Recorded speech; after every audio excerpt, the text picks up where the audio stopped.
అన్ని రంగాల్లో అభివృద్ధి చేస్తూ అందరికీ అందుబాటులో ఉండేది కాంగ్రెస్ ప్రభుత్వమే అన్నారు మంత్రులు. 10 ఏళ్లలో ప్రజల్ని పట్టించుకున్న పాపాన పోలేదని విమర్శించారు. బీఆర్ఎస్ ప్రభుత్వం ఏ ఒక్క పేదవానికి న్యాయం చేయలేదన్నారు. పార్టీలు ఎన్నికలతో సంబంధం లేకుండా అభివృద్ధి చేస్తున్నామన్నారు మినిస్టర్స్. విద్యాశాఖపై సీఎం రేవంత్ రెడ్డి ప్రత్యేక దృష్టి సారించారని చెప్పారు డిప్యూటీ సీఎం భట్టి విక్రమార్క.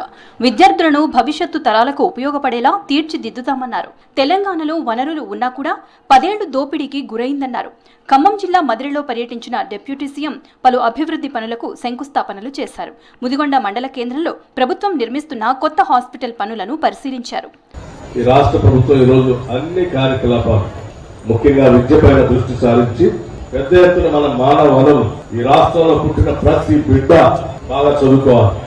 ఆర్థిక పరమైనటువంటి వసతులు లేక నేను పాఠశాల పోలేకపోయానే, భవిష్యత్తులో ఇంకా నేను మా తల్లిదండ్రులు నాకు ఆర్థికంగా సహాయం చేస్తే ఇంకా పెద్ద పెద్ద చదువుకునేవాడిని, అది చదువుకోలేకపోయానే అనేటువంటి బాధ ఈ రాష్ట్రంలో పుట్టిన ఏ బిడ్డకి ఉండకూడదు అనేటువంటి ఆలోచనతోనే ఈరోజు రాష్ట్ర ప్రభుత్వం అనేక కార్యక్రమాలు తీసుకొని ముందుకు పోతా ఉన్నాం.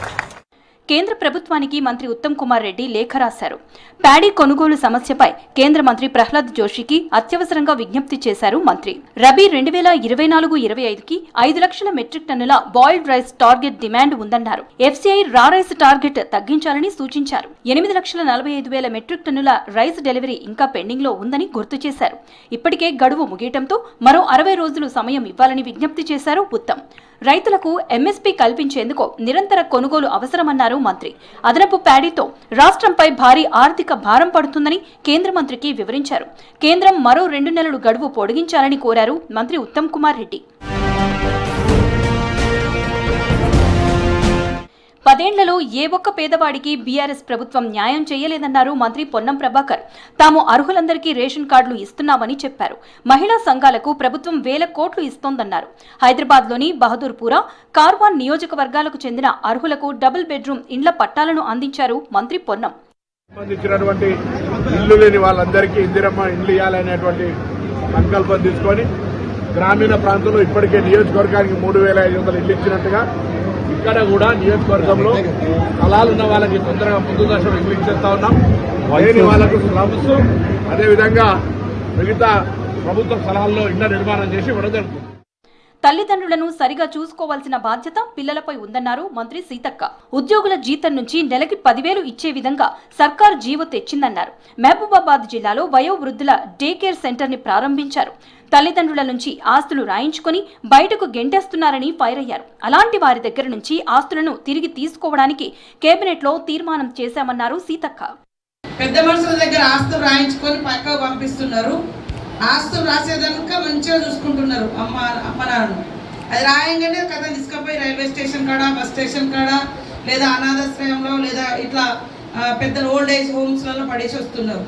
కాబట్టి ఎప్పుడైతే తల్లిదండ్రులు వీళ్ళు మమ్మల్ని చూస్తలేరు అనే భావన వచ్చిందనుకో, మళ్ళీ కలెక్టర్ గారికి రిప్రజెంటేషన్ ఇస్తే ఆస్తి తిరిగి పాత తండ్రి పేరు ఎట్లయితుందో అట్లా వాళ్ళకే ఇవ్వాలని కూడా మనము ఆర్డీఓలకు అట్లా అధికారం ఇస్తూ ఒక జీవో కూడా తీసుకురావడం జరిగింది.